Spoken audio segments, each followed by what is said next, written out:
还没去给我就早起给我。盲人免费吃饭。 Kızı görmese bu çok haksız tarafı yollamış.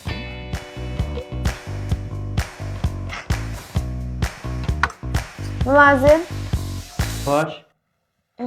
bu Ayşe Hanım'a. Ya buraya sartırışkanlık ya. Tamam.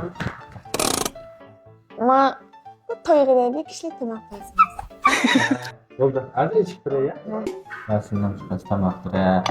Yerlerdim ben bak koşu yok. Ben şuradalar soğuk kılıp açım şimdi zorgensin ilk geldim. Asıl tolukluğa da polarını bilirler yerler.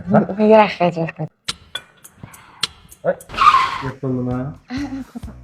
Aslında Cemil 60 köylü kulak. Kim oldu bu kızı ya? Saklap koygan şey. Şöyle gelmekler.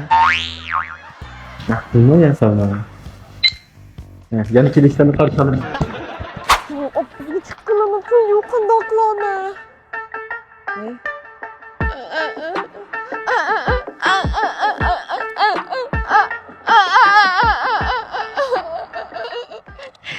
Bu!